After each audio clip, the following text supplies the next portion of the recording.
One of the most fascinating aspects of how the human brain adapts to exercise is the way it reinterprets effort over time. What initially feels strenuous, an uphill jog around a squats, a spin class, can eventually feel manageable or even effortless with repetition. This shift isn't just about getting stronger or fitter, it's about the brain recalibrating its perception of effort through a process known as exercise desensitization.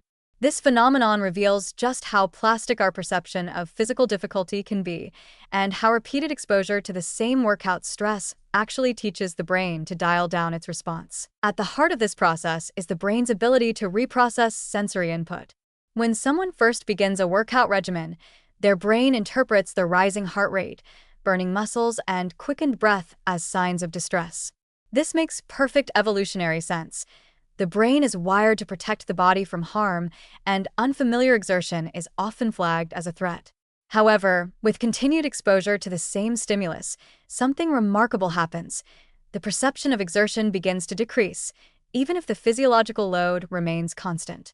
In other words, the body might still be working hard, but the brain no longer interprets that work as uncomfortable or alarming. Research supports this effect across various modalities. In treadmill studies, participants who initially rated moderate intensity exercise as difficult, using the Borg rating of perceived exertion scale, consistently rated the same workload as easier after several weeks of repetition. Their cardiovascular output, such as heart rate and oxygen consumption, remained largely the same, but their subjective experience of the task changed dramatically.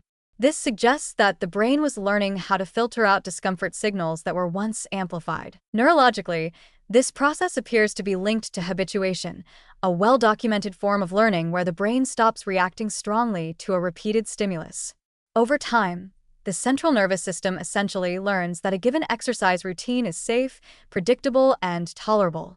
As a result, areas like the anterior cingulate cortex, involved in evaluating effort and conflict, and the insular cortex, which processes internal bodily sensations, start to tone down their reactivity.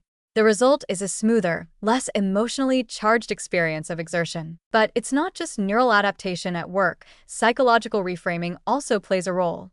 When someone completes a tough session once, it may feel like survival. Do it 10 more times, and it starts to feel like competence. Mastery builds confidence, which in turn affects perception. People begin to associate hard breathing or muscle fatigue with progress instead of panic. This shift in interpretation rewires the motivational circuits, making the same task feel less taxing not because it's physically easier, but because it's mentally less threatening. There's also a phenomenon known as affective desensitization, where repeated exposure to moderate discomfort improves emotional tolerance for physical stress. Instead of dreading the burn, individuals learn to coexist with it. This resilience not only helps reduce perceived exertion, but also builds a positive feedback loop. People begin to seek out effort for the satisfaction it brings, not just endure it for the results. Interestingly, this process is highly dose-dependent. It doesn't require pushing to extremes. Low to moderate doses of consistent exercise are often more effective in recalibrating perception than in frequent bouts of high-intensity training. The goal isn't to beat the body into submission, but to familiarize the brain with controlled, repeatable stress, allowing perception to soften naturally over time. Even elite athletes benefit from this desensitization. For example, high-level endurance runners often report that their easy pace would feel overwhelming to a novice, but for them, it's almost meditative. This isn't just due to better VO2 max or lactate thresholds. It's because their brains no longer register that level of work as stressful. They've trained not just their muscles, but their perception of effort. This insight has huge implications for anyone struggling to enjoy exercise.